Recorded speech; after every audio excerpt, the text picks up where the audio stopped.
नाज़रीन, नऊ दौरों में शहीद बेनज़ीर भुट्टो के नाले से कायम गवर्नमेंट गर्ल्स डिग्री कॉलेज इंतजामी बेध्यानी सबब मसलन जो शिकार है। कॉलेज में उस्तादन और फर्नीचर सूदो बुनियादी घुर्जुन की खोट होने के करे शागिर्द घुर्बल तैलीम का महरूम बनियल आहिनि। तफ़सील ॾिसूं था सलीम रज़ा सोलंगी की हिन रिपोर्ट में।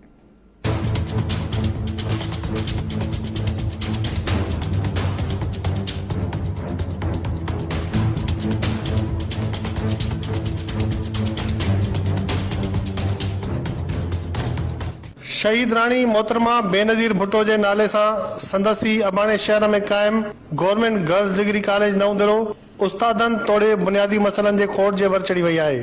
रोशन मुस्तकबिल जा ख्वाब खणी तालीम पढ़ण लाइ ईंदड़ शागिर्दनि खे अणपूरियुनि सहूलियतुनि सबब तालीम जी हासिलात में ॾुखियायूं दरपेश आहिनि। साल 2014 में शुरू कयल कॉलेज में हिन वक्त भी Sindhi, geography, Pakistan study, computer समेत 8 टीचिंग और 9 नॉन टीचिंग समेत 17 जायूं खाली पियल आहिनि। साइंस तोड़े बेन जरूरी सब्जेक्टन जो भी एक उस्ताद मुकर्रर है। कंप्यूटर लैब में पहले 10 कंप्यूटरन ते मिट्टी जा तह जमी विया आहिनि। जॾहिं त ठेकेदार पारां अध में छॾियल कम सबब साइंस लैबोरेटरियुनि में गैस और पानी जा कनेक्शन न लगण करे लैबोरेटरियूं भी फाल न बणिजी सघियूं आहिनि ऐं तजुर्बाती सामान अलमारियुनि में पहल हुजण करे मुदे खारिज बणिजी वियो आहे। कॉलेज के मिलियल पॉइंट बस जे फ्यूल और मेंटेनेंस जी बजट न मिलण करे बस ते पिण मिट्टी जा तह जमी विया आहिनि ऐं पॉइंट बस हुजण बावजूद शागिर्दाणियूं पैदल कॉलेज अचण ते मजबूर आहिनि।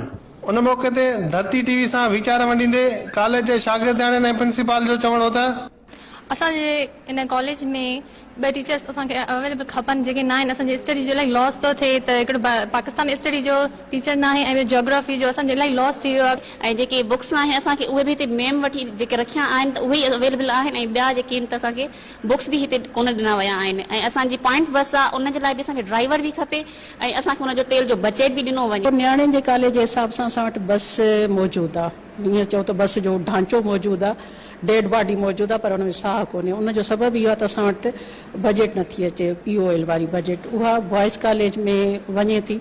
उहा असांखे पहिरियों इहा बस बॉइज़ कॉलेज में जंहिंजे करे उहा होॾे थी वञे।